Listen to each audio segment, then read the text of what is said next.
దుష్కార్యములు చేయువారిని చూచి మత్సరపడకుము. వారు గడ్డి వలనే త్వరగా ఎండిపోవుదురు, పచ్చని కూర వలనే వాడిపోవుదురు. యెహోవా యందు నమ్మిక ఉంచి మేలు చేయుము. దేశమందు నివసించి సత్యమును అనుసరించుము. యెహోవాను బట్టి సంతోషించుము. ఆయన నీ హృదయ వాంఛలను తీర్చును. నీ మార్గమును యెహోవాకు అప్పగించుము. నీవు ఆయనను నమ్ముకొనుము. ఆయన నీ కార్యము నెరవేర్చును. ఆయన వెలుగును వలె నీ నీతిని, మధ్యాహ్నం వలె నీ నిర్దోషత్వమును వెల్లడిపరచును. యెహోవా ఎదుట మౌనముగా నుండి ఆయన కొరకు కనిపెట్టుము. ఆయన మార్గమున కనిపెట్టుము. తన మార్గమున వర్ధిల్లు వాని చూచి వ్యసనపడకుము. దురాలోచనలు నెరవేర్చుకొని వాని చూచి వ్యసనపడకుము. కోపము మానుము, ఆగ్రహము విడిచిపెట్టుము. వ్యసనపడకుము, అది కీడుకే కారణము. కీడు చేయువారు నిర్మూలమగుదురు. యెహోవా కొరకు కనిపెట్టుకొనువారు దేశమును స్వతంత్రించుకొందురు. ఇక కొంతకాలము నాకు భక్తిహీనులు లేకపోవుదురు. వారి స్థలమును జాగ్రత్తగా పరిశీలించినను వారు కనపడకపోవుదురు. దీనులు భూమిని స్వతంత్రించుకొందురు, బహుక్షేమము కలిగి సుఖించెదరు. భక్తిహీనులు నీతిమంతుల మీద దురాలోచన చేయుదురు. వారిని చూచి పండ్లు కొరుకుదురు. వారి కాలము వచ్చుచుండుట ప్రభువు చూచుచున్నాడు. వారిని చూచి ఆయన నవ్వుచున్నాడు. దీనులను దరిద్రులను పడద్రోయుటకై, యథార్థముగా ప్రవర్తించు వారిని చంపుటకై భక్తిహీనులు కత్తి దూసి ఉన్నారు, విల్లెక్కుపెట్టి ఉన్నారు. వారి కత్తి వారి హృదయంలోనే దూరును, వారి విండ్లు విరోబడును. నీతిమంతునికి కలిగినది కొంచెమైనను బహుమంది భక్తిహీనులకున్న ధన సమృద్ధి కంటే శ్రేష్టం. దేవునికి స్తోత్రం కలుగును గాక. ఇంకా చాలా విషయాలు ఈ యొక్క వాక్యము 37వ కీర్తన ధ్యానించడం యొక్క ఉద్దేశం, 37వ కీర్తన యొక్క ఉద్దేశం, మనము గడిచిన కాలంలో maybe 2023 February, I think so, 2023లో 2022 అంతా కూడా కీర్తనల ధ్యానం కొనసాగించాం. 2023 ఫిబ్రవరిలో ఈ కీర్తనల ధ్యానాన్ని ఆపాం. సో 36వ కీర్తన వరకు ధ్యానించాం. అనిపించింది ఒకసారి 37వ కీర్తన నుంచి ప్రారంభిస్తే బాగుంటుందని, అందుకని దాన్ని కొనసాగిస్తూ ఉన్నాను. సో ఈ సమయంలో ఈ వచనాలు, చదవబడిన వచనాలు ఆత్మీయునికి, భక్తి చేసేవారికి లేదా విశ్వాసం ఉంచే విశ్వాసికి, నీతి కార్యాలు జరిగించాలని, దేవుని వాక్యాన్ని అనుసరించాలని ప్రయత్నించే వారికి గొప్ప ఆదరణ, అంతేకాకుండా గొప్ప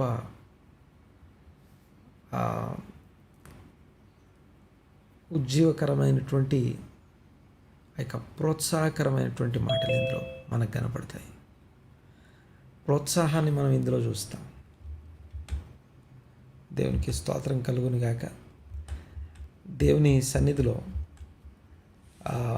మనము బ్రతుకున్నట్లుగా, ఆయన నామము ఆయన మన మధ్యలో ఘనముగా మనందరికీ దీవెనకరంగా మార్చబడినట్లుగా ఈ 37వ కీర్తన నీరు గారిపోయిన ప్రతిసారి లేదా నిరుత్సాహంతో ఉన్నప్పుడు లేకపోతే అయ్యో ఇంకెప్పుడనో, లేకపోతే ఇంకెంతకాలమనో శ్రమలు, వేదన బాగా ఎక్కువైపోయి ఏ ఆదరణ కనిపించినప్పుడు ఏం ఆలోచించకుండా, ఎటువైపు చూడకుండా డైరెక్ట్గా వెళ్ళిపోయి 37వ కీర్తన చదువుకుంటే సరిపోద్ది. మామూలుగా మనము జ్వరం వచ్చినప్పుడు ఒక ట్యాబ్లెట్ రాసి పెట్టుకుంటాం, లేదా ఒక తలనొప్పి వచ్చినప్పుడు, లేకపోతే ఏదన్నా సంభవించినప్పుడు, ఇదిగో బాగా బాడీ పెయిన్స్ ఉన్నప్పుడు ఇదిగో ఈ ట్యాబ్లెట్ వేసుకోవాలి. అది ఎలాగో నిరుత్సాహము, ఎంకరేజ్మెంట్ ఉంటే బాగుండు, నన్ను ఎవరన్నా బలపరిస్తే బాగుండు, లేకపోతే మనకి ఉజ్జీవాన్ని, ప్రోత్సాహాన్ని, అవసరమైనటువంటి మన వ్యక్తిగత దావీదట సిక్లగ్ అనే ప్రాంతంలో తనున్నప్పుడు ఘోరమైన శ్రమ ఆయనకు కలిగింది. అంటే ఒకటి, శత్రువులు దాడి చేసి ఆస్తులన్నీ ఉన్నవన్నీ ఎత్తుకొని పోవడం. ఆస్తులు పోతే మళ్ళీ సంపాదించుకోవచ్చు, కానీ కుటుంబాన్ని, భార్యని, పిల్లల్ని తీసుకెళ్ళిపోవడం, ఇదంతా ఒక ఎత్తు అయితే వెళ్ళే తన తోటివారు, లేకపోతే తనని వెంబడించి తన శిష్యులుగా ఉన్నటువంటి వాళ్ళందరికీ సంబంధించిన ఆస్తులు కూడా పోవడం. దాని తర్వాత ఇంకా ఘోరమైన విషయం ఏంటంటే, ఈ తనతో ఉన్న వారందరికీ తన శత్రువులకు కనిపిస్తున్నాడు. ఇప్పుడు రాళ్ళతో కొట్టి చంపేద్దామా అనేంతగా వారు సిద్ధపడ్డారు. రాళ్ళు ఎత్తారు. వారి హృదయంలో ఉన్నటువంటి ఆ యొక్క ఈవిల్ని బట్టి, ఆ చేదును బట్టి వాళ్ళు రాళ్ళు ఎత్తారట. అప్పుడు ఒక మాట రాస్తుంది అక్కడ, ఏమనంటే, David encouraged himself in the lord. తన దేవుడైన యెహోవాను బట్టి దావీదు ధైర్యం తెచ్చుకున్నాడు అని ఉంటుంది. ఎవరైనా సరే మనకు అనిపిస్తుంది, అలాంటి సమయంలో ఒకరు ఎవరైనా ధైర్యం తెచ్చుకోగలరా? ధైర్యం తెచ్చుకోవడానికి ఏదన్నా ఆ ధైర్యం ఇచ్చే ట్యాబ్లెట్ కానీ, ధైర్యాన్ని ఇచ్చే విషయం ఏదైనా ఉందా అనిపిస్తుంది. వ్యక్తిగతంగా ఆత్మీయ జీవితంలో, పరిచర్యలో కావచ్చు, వ్యక్తిగత ఆత్మీయ జీవితంలో, కుటుంబ జీవితాల్లో, ప్రొఫెషన్, కెరియర్లో మనం వెళ్తూ ఉన్నప్పుడు చాలాసార్లు నిరుత్సాహపడిపోతుంటాం, ఇబ్బంది పడిపోతూ ఉంటాం. అలాంటి టైంలో మనల్ని ఎంకరేజ్ చేసే ఏదన్నా ఉందా అంటే, ఈరోజు నేను ఈ మాట చాలా స్ట్రైట్గా చెప్తున్నాను. ఈ కీర్తనను గుర్తుపెట్టుకోండి. 37వ కీర్తన అనే ఒక ట్యాబ్లెట్ మనకు ఉంది. దాన్ని చాలా మనస్ఫూర్తిగా నీ డిస్టర్బెన్సెస్ అన్నిటి మధ్యలో జస్ట్ గో అండ్ ఓపెన్ ఆ టెక్స్ట్ని ఓపెన్ చేయండి, చదువుకోండి. ఇంకా వీలైతే ఒక పెద్ద పెద్ద అక్షరాలతో దాన్ని రాసి కనబడేలాగా స్టిక్ చేసి పెట్టుకోండి. అలా వెళ్తున్నప్పుడు దాన్ని చదువుతూ ఉండండి. అద్భుతమైనటువంటి కీర్తన ఇది. ఈ కీర్తన ఒక లిటరల్ లెవెల్ అంటాం. We have different levels of Bible study. రకరకాల స్థాయిల్లో ధ్యానాన్ని మనం కొనసాగించవచ్చు. కానీ ఈ రోజుకి మాత్రం ఆ లిటరల్ లెవెల్ని మాత్రం నేను జ్ఞాపకం చేస్తాను. అంటే సాధారణమైనటువంటి మన భాషలో మనం చదువుకున్నప్పుడు, మన ట్రాన్స్లేషన్లో మనం చదువుకున్నప్పుడు, మనము సరిగ్గా చదివితే మనకు కలిగే గొప్ప ఎంకరేజ్మెంట్ 37వ కీర్తన. దేవునికి మహిమ కలుగును గాక. ఈ కీర్తన ఫస్ట్ వ్యసన పడకము, మత్సర పడకము అని మొదలవుతుంది. మనతో మాట్లాడుతుంది. టెక్స్ట్ మనతో మాట్లాడుతూ ఉంది. ఆ టెక్స్ట్ మాట్లాడేటప్పుడు మనకు ఇన్స్ట్రక్షన్, ఎలాంటి ఇన్స్ట్రక్షన్ అంటే మత్సరము, వ్యసనము, మత్సరం అంటే అదేదో మామూలుగా కీడు, అంటే ఎవరి మీదనో ఎవరినో చూసి మత్సరపడడం కాదు. కానీ ఇది ఏ విషయంలో మత్సరపడడం అంటే ఒక చెడుతనాన్ని బట్టి మత్సరపడడం కాదు. అంటే నాకంటే వాళ్ళు బాగున్నారనో, లేకపోతే నాకంటే కంపేర్ చేసుకొని కాదు. కానీ అన్నిటికంటే ప్రాముఖ్యంగా దుష్కార్యములు చేయువారు, చెడ్డవారు, a person of evil, a person who driven by his or her evil, internal evil, ఆ యొక్క అంతరంగంలో ఉన్నటువంటి ఈవిల్ ఇంపల్స్ చేత ప్రేరేపించబడుతూ నడిపించబడే వ్యక్తులు ఉంటారు ఈ భూమి మీద. అంతరంగంలో ఒక చెడుతనము లేదా ఈవిల్ అంటాం. ఈవిల్ ఇంపల్స్ ప్రతి మనిషి లోపల good impulse and evil impulse అని రెండు ఉంటాయి. Good impulse and evil impulse అనబడే రెండు ఏవైతే ఉన్నాయో, ఈవిల్ ఇంపల్స్ అంటేనేమో శరీర క్రియలు, పాప స్వభావం, లోకాశలు, వీటి చేత ప్రేరేపించబడే ప్రేరేపించే ఒక ఫోర్స్ అది. ఇది ప్రతి ఒక్కరిలో ఉంటుంది. రెండవది గుడ్ ఇంపల్స్. గుడ్ ఇంపల్స్ అంటే దేవుని వాక్యము, దేవుని యొక్క చిత్తము, దేవుని యొక్క ఉద్దేశాలు, ఆలోచనల చేత ప్రేరేపించబడి వాక్య ప్రేరేపణ, పరిశుద్ధాత్మ నడిపింపు చేత నడిపించబడే దాన్ని గుడ్ అంటాం. మనము జనరల్గా ఎవరైనా సరే ఈ చెడ్డ ప్రేరేపణ అంటే వాళ్ళు పాపం చేస్తున్నారని, లేకపోతే చెడుతనం చేత ప్రేరేపించబడుతున్నారని, ఆ చెడుతనం యొక్క ఫోర్స్ని మనం చూసినప్పుడు మనకు అనిపిస్తుంది వాళ్ళకేమో అన్నీ బాగానే జరుగుతున్నాయి. ఇంత చెడుతనం జరిగించినా, లేకపోతే ఇంత ఆ యొక్క చెడుతనం చేత ప్రేరేపించబడుతూ దుష్కార్యములు అంటే ఈవిల్ డీడ్స్ అంటాం. Evil deeds is nothing but against the word of God. ఆజ్ఞలను అతిక్రమించుట అని అర్థం. లిటరల్గా ఆజ్ఞను అనుసరించడాన్ని గుడ్ డీడ్ అన్నప్పుడు, ఆజ్ఞను అనుసరించడాన్ని సత్క్రియ అంటాం. కయ్యంతో మాట్లాడేటప్పుడు నీవు సత్క్రియ చేసిన ఎడలా అని మాట్లాడతారు. కయ్యంతో దేవుడు మాట్లాడుతున్నప్పుడు నీవు సత్క్రియ చేసిన ఎడలా అంటే దేవుని ఆజ్ఞ అనుసరించడం సత్క్రియ, దేవుని ఆజ్ఞను ధిక్కరించడం లేదా వ్యతిరేకించడం లేదా దాన్ని అనుసరించకపోవడాన్ని దుష్క్రియ అంటాం. ఆ దుష్కార్యము అనే మాటకి అంటే ఒక ఆజ్ఞని అతిక్రమించే వారిని చూస్తే వాళ్ళేమో బాగానే ఉన్నారు కదా, నేను అనుసరించి నేను ఇలా అయిపోయాను, ఆజ్ఞ అనుసరించని వారు చాలా బాగున్నారు కదా. మన చుట్టూ ఉన్న అందరినీ చూసినప్పుడు గురుగుల పంట చాలా కనిపిస్తుంది. అవన్నీ పైకి ఎదిగినట్టుగా, అసలు పొలం గోధుమల పొలమా గురుగుల పొలమా అనేలాగా కనిపిస్తుంది. ఎందుకంటే భక్తిహీనులు చాలా బాగున్నారు, లేకపోతే చెడుతనం జరిగించేవారు చాలా బాగున్నారు. ఇవన్నీ చూసి వ్యసన పడుతుంటాం, లేకపోతే ఆ యొక్క మత్సరపడుతుంటాం. ఏంటి ప్రభువా ఎంతకాలము ఇలాగా, నేనేమో వాక్యం గురించి, లేకపోతే పరిచర్య గురించి, లేకపోతే నేను ఇంత పని చేస్తున్నాను, లేకపోతే ఇంత భక్తి కలిగి ఉన్నాను, ఇంత ఉన్నతమైన ఆలోచన విధానం కలిగి ఉన్నాను, మరి నేనేమో ఇలాగే ఉండిపోయాను.